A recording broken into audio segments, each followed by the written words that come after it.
welcome to CCK Live, everyone. My name is Nicholas Briggs, and I'm joined today by Caitlin Degnan and Alex Gamache. In this video, we're going to explain how veterans can increase their ratings through filing claims for secondary service connection. So first, to get us started, Alex, could you tell us a bit about what secondary service connection is? Sure. So I'll first talk about service connection in general. So service connection is the acknowledgement that your current disability is related to, caused by, or aggravated by your time in service. A grant of service connection entitles a veteran to certain benefits from VA depending on their assigned disability rating. So if a client has a secondary service connection, that's basically a condition that is caused by or led by your service-connected disability. So we have a couple examples that we wanted to go over to kind of put the picture together. The first would be PTSD. Sometimes PTSD can cause increased stress and anxiety, which can later lead to hypertension. So clients can file hypertension secondary to their PTSD. The second is diabetes mellitus. That can lead to conditions such as peripheral neuropathy, which impacts the veteran's peripheral nerves and can cause numbness, weakness, and tingling in their upper and lower extremities. So a client can file for peripheral neuropathy secondary to diabetes mellitus. Perfect. Thanks, Alex. So now that we know a bit about how secondary service connection claims work, Caitlin, can you tell us how to apply for these benefits? Is it at all different from a traditional claim? So filing for secondary service connection involves the same process as requesting service connection for any other initial claim. A veteran is going to fill out and submit a VA Form 21-526-EZ, and that's just VA's application for disability compensation and related compensation benefits. And just like any other initial service connection claim, a veteran can do this online using the e-benefits portal, in person at their local regional office, via the mail, or with the help of an accredited veterans advocate or attorney. When you are filing this claim, you are going to need to demonstrate basically two things in order to establish service connection. One, you need to show that you have a current diagnosis of a secondary injury, illness, or disability. And then you also need to show medical evidence showing a link between your service-connected condition and that secondary condition that you're claiming for. And we should also note that you can file multiple secondary service connection claims and become service connected for multiple secondary conditions. So just because you've been service connected for, say, diabetes, and you get service connection for that peripheral neuropathy as secondary to that, that doesn't preclude you from also claiming secondary claims for other issues that might be secondary to that diabetes. So you're not just limited to one, you can have multiple. Yeah. And like you mentioned with diabetes in particular, it's not just the neuropathy, but it might be hypertension, it might be chronic kidney disease. There are loads of different recognized residuals that come with diabetes in particular. And oftentimes the rating schedule will technically instruct raters to consider those separate ratings as a part of the underlying condition. But it's always safer to file that secondary service connection claim because you want to get VA's attention. Submit their form, play by their rules, at least initially. And then they'll start adjudicating your claim, hopefully. So with that in mind, one of the key things that you mentioned is sort of the shift from the three traditional elements of service connection to two. We don't really need to worry about the in-service element here because the primary service-connected disability stands in for the in-service element. So we're really talking current diagnosis and then a nexus medical opinion linking that condition to what you're currently service-connected for.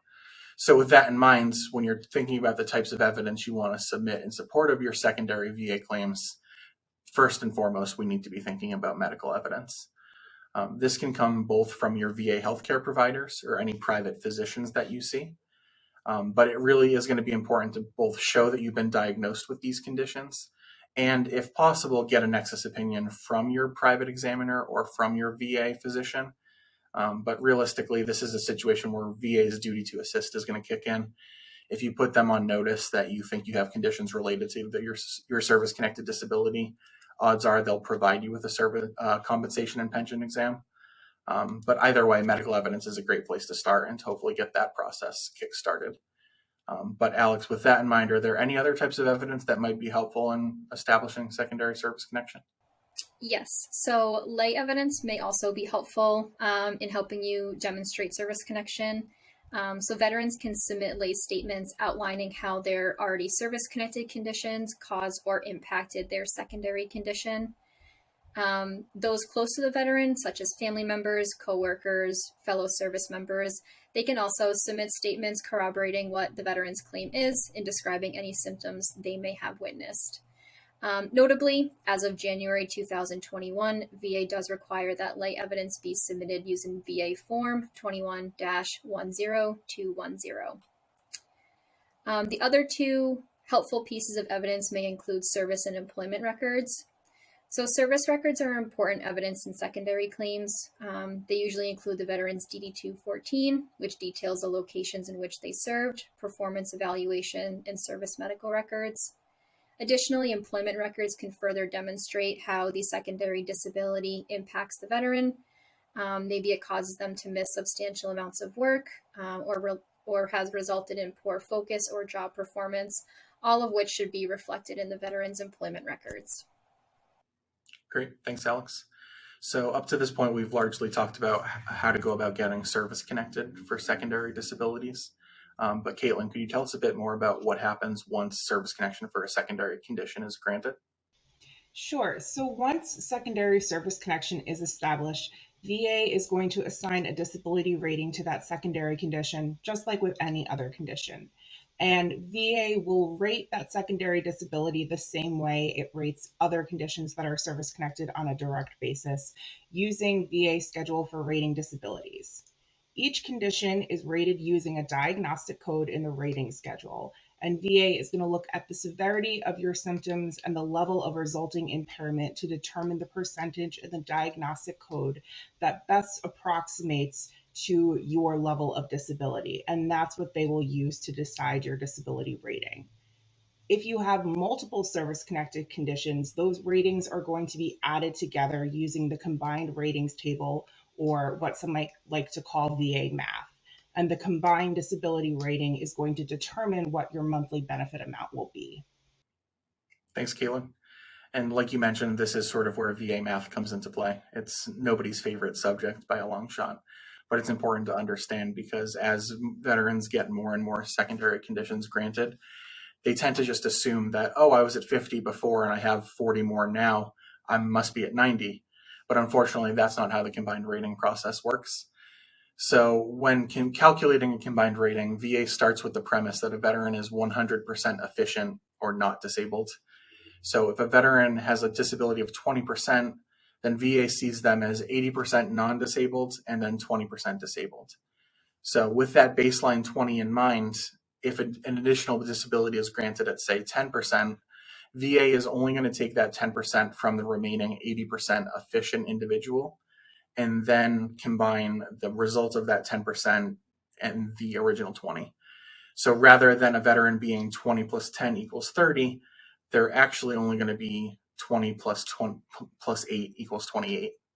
Now, at such low ratings, that doesn't mean too much because either way, you're going to be rounded up to 30% and you're going to get the same combined rating either way.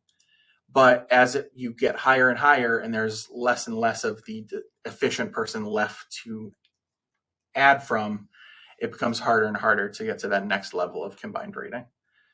So it's a complicated subject, and we have many more Facebook Lives or CCK Lives available for you to go through that process in more detail.